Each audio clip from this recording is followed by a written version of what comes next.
Building and launching a country's first satellite is an out-of-this-world kind of achievement. But for one Ghanaian space engineer, getting kids involved in STEM programs is just as rewarding. Yeah, how are you all doing? Ghana launched a satellite to space. Okay, let's stand. Grab this one. Is there any problem?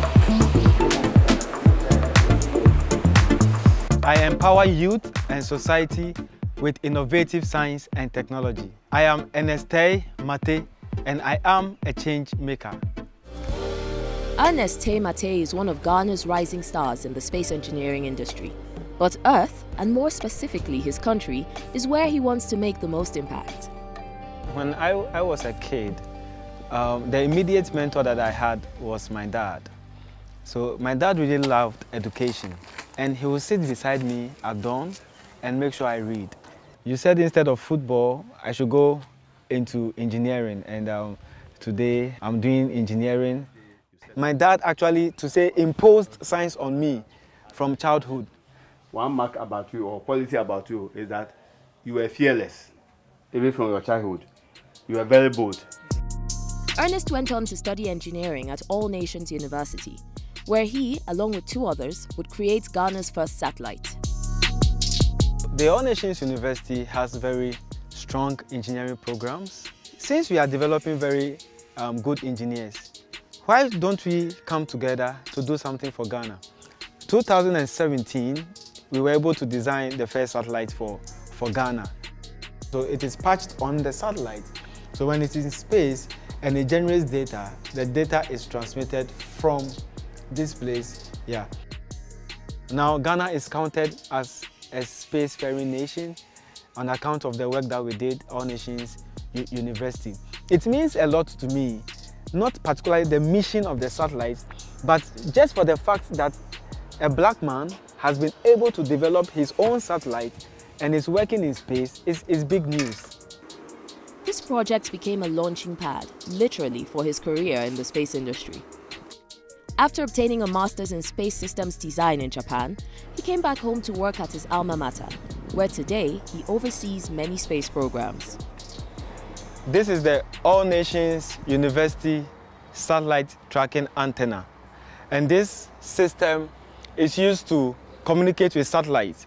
So anytime a satellite is passing over Ghana, over Africa, this system receives information from the satellite.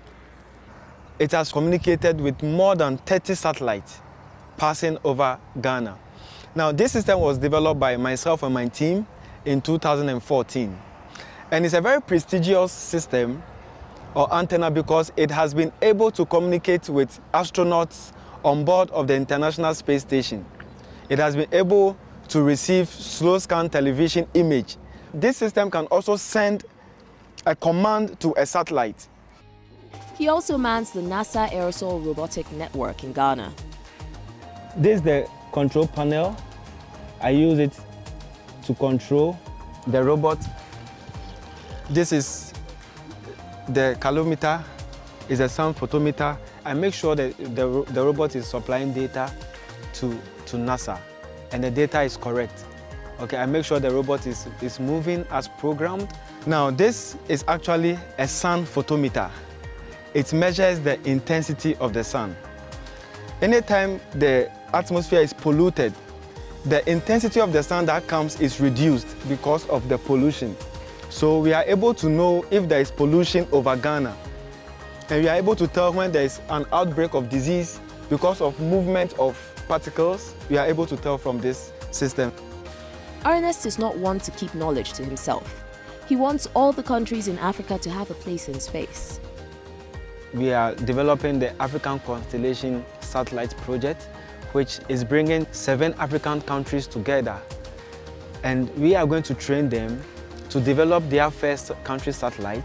So it's an ongoing project where we have Togo, we have Sierra Leone, we have Cote d'Ivoire, we have Uganda, we have Senegal. There are so many issues that satellites can solve in Africa: deforestation, we can solve illegal mining, we can solve flooding. His work has not gone unnoticed. His team received Ghana's Youth Excellence Award for their satellite. And in 2020, Ernest was elected one of the top 10 under 30 in the African space industry.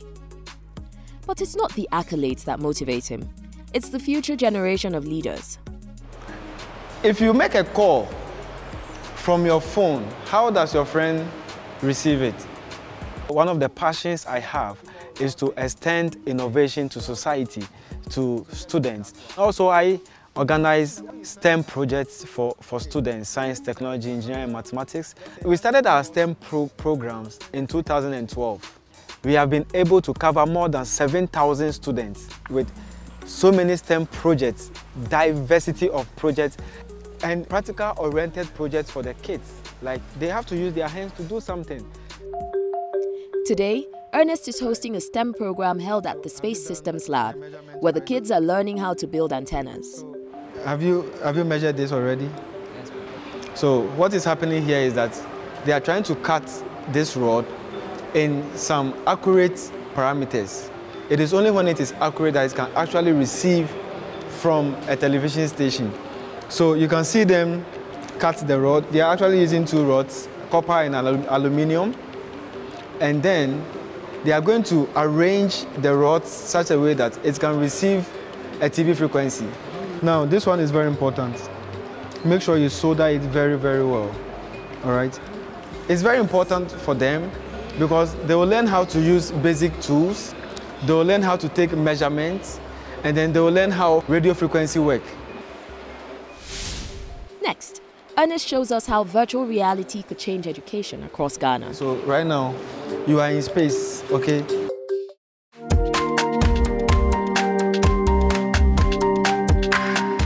This is the kind of system that we are actually implementing now in Ghana. Ernest T Mattei is leading an innovation revolution in Ghana. Okay, 10. Push it more. Okay. As co-founder of the Space Systems Tech Lab at All Nations University, Ernest harnesses the power of satellite technology to solve problems on land. Our inspiration is the United Nations Sustainable Development Goals, and we try to create projects that should be able to achieve some of them, like quality education, well-being, quality water. We have projects where we measure air pollution. So our laboratory is actually getting big, and we are actually having departments to achieve some of the Sustainable Development Goals. This trailblazing attitude is something he's trying to pass on to the next generation through STEM programs. My passion for STEM project is because I love teaching kids. So he's going to launch you onto the system, and then you feel like you are in space. Okay. Ernest is integrating virtual reality into his programs, something he hopes can be implemented across Ghana. Can you see the screen? Okay, you said that you are now on board. Yes. All right, International Space Station. So your mission is to inspect damages on the International Space Station. You know, virtual reality technology makes you feel like you are somewhere you are not. So what we are doing is that we are programming industries in Ghana on one system. Can you grab the other yellow one? Everything, there's another yellow one. Yes, grab it. So you put the headset on, and then you can experience so much through virtual reality. It's either you are walking in space, you are learning human anatomy, or dissecting a human body. You can do so many things. And we are doing all this just to complement the educational system that we have, so that the kids are not only stuck to their books, but then bring technology to the classroom. Let them learn through the technology. We are trying to use virtual reality technology for her to begin to learn medicine. But she can use virtual reality it will become more real to her.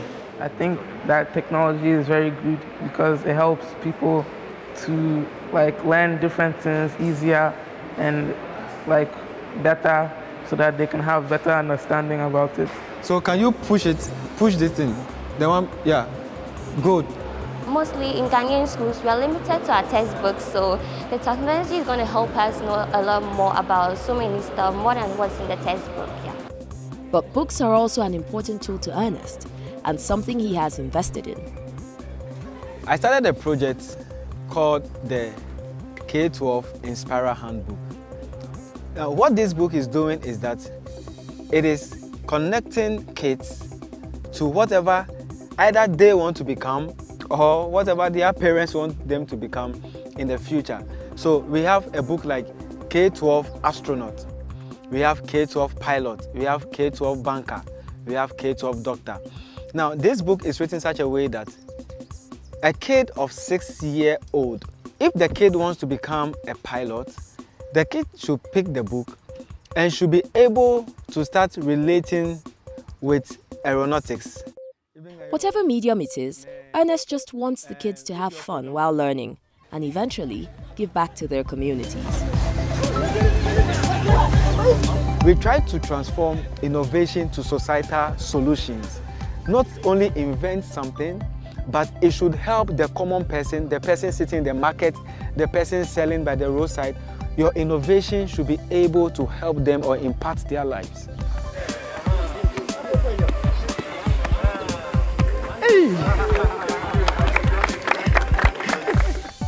Thanks for watching. Remember, you can watch past shows and access exclusive content on our website. I'm Maritoko, and I'll be back next week with more incredible changemakers.